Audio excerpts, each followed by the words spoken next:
अगर बेलपत्री पूर्ण ना मिले, एक समय ऐसा आता है कि बेलपत्रियों को कीड़े खा जाते हैं, खंडित हो जाती है, सूख जाती है। बेलपत्री पूर्ण ना मिले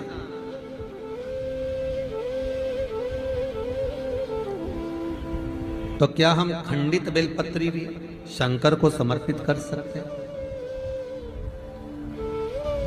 देखिए प्रश्न कितना सुंदर है। उसका प्रश्न केवल एक व्यक्ति के लिए ये प्रश्न नहीं होता, ये प्रश्न जो करे जाते हैं ये जग कल्याण के लिए, सभी के लिए। मान लो अगर बेलपत्री साबुत नहीं है, बेलपत्री कहीं कीड़ा खा गया, कहीं बेलपत्री खंडित हो गई, कहीं बेलपत्री में कुछ तकलीफ है, मान लो कीड़ा हो गया या कुछ हो गया और वो खंडित है, तो क्या हम उसको ना चढ़ाएं कि चढ़ाएं?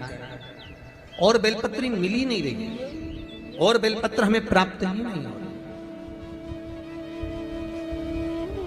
ऐसी दशा में हम क्या कर सकते हैं? तो शिव महापुराण की कथा कहती है यह भी जरूरी नहीं है कि आप बेलपत्र समर्पित करें। कितना सुंदर कहा है शिव महापुराण की कथा में कि हम ये भी नहीं कह रहे कि बेलपत्र आप समर्पित करें। अगर बेलपत्र खंडित है, टूटी पड़ी है और आपके पास में नहीं है तो शिव जी की चढ़ी हुई बेलपत्र को धोकर शंकर पर चढ़ा दे। उसने दूसरा प्रश्न लिखा, मान लो मंदिर में भी बेलपत्र नहीं हो तो? बहुत अच्छे प्रश्न है ये।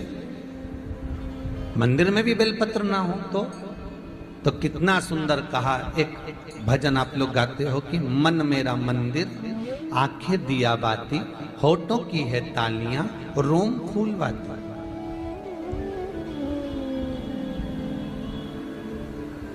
शिव महापुराण की कथा कहती है मान लो अगर ऐसे समय पर बेलपत्र नहीं है तो महाराज भगवान शंकर के शिवलिंग का दर्शन कर कर अपनी ये 3 उंगलियां शिव जी के शिवलिंग को समर्पित करो। कितनी उंगलियां?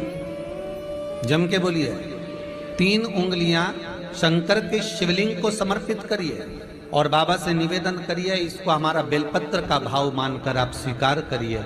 ओम नमः शिवाय, श्री शिवाय नमस्तुभ्यम या मां मृत्युंजय का जाप करते हुए, गौरी शंकर का स्मरण करते हुए हाथ का स्पर्श कर कर बाबा को नमन करो, प्रणाम करो। बाबा उस बेलपत्र को भी स्वीकार कर लेता है। बाबा उस बेलपत्र, यहाँ तो कितना शिव महापुराण के अंतर्गत एक लिंग पुराण है। लिंग पुराण के अंतर्गत वर्णन आता है कि आप अगर आपके पास में शिवलिंग भी नहीं है, आप किसी नदी में स्नान कर रहे हो तो अपने अंगुष्ठ को आगे कर कर आप उस पर भी जल चढ़ा सकते हो। भगवान शंकर उसको भी स्वीकार कर। आप किसी नदी का कंकर उठाकर अपने हथेली में रखकर उसको भी जल चढ़ा सकते हो, भगवान उसको भी स्वीकार कर। भगवान उसको भी ग्रहण कर लेगा, भगवान उसको भी स्वीकार कर।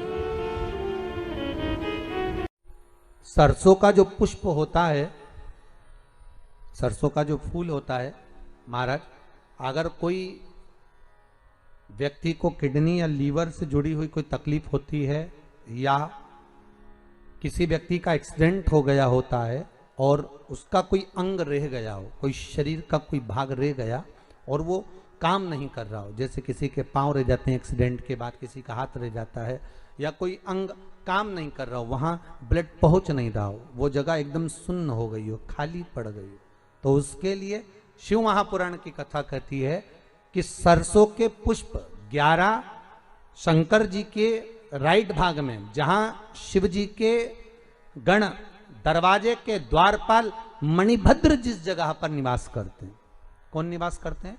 मणिभद्र। शंकर जी के दरवाजे के द्वारपाल हैं मणिभद्र जी।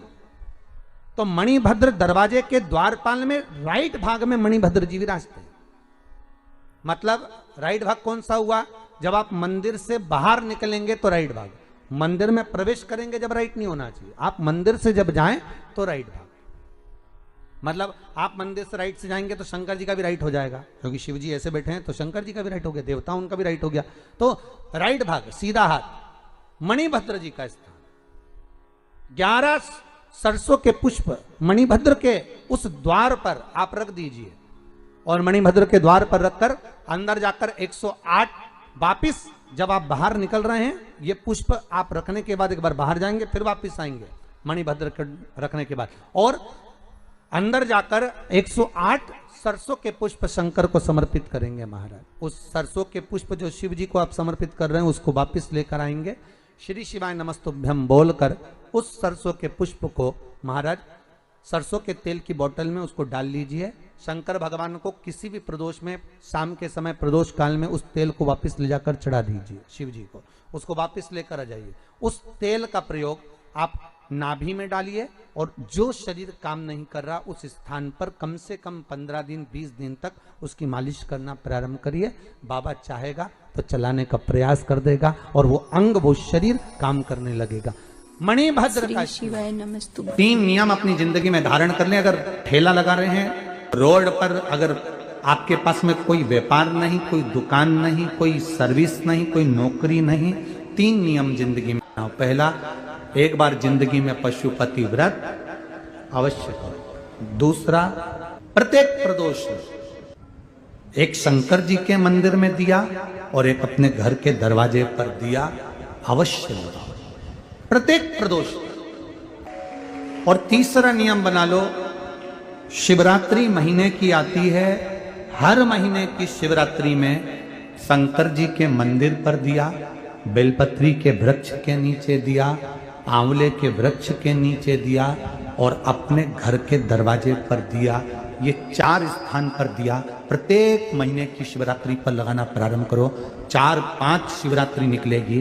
बाबा इसी तरह के उपयोगी वीडियो को पाने के लिए हमारे चैनल को सब्सक्राइब करें। और अगर जानकारी अच्छी लगी हो, अगर आप भी गुरुजी और भोलेनाथ के सच्चे भक्त हैं तो हमें कमेंट में श्री शिवाय नमस्तुभ्यम हर हर महादेव जरूर लिख के भेजें। ज़्यादा से ज़्यादा लोगों के बीच ये जानकारी शेयर करें। श्री शिवाय नमस्तुभ्यम।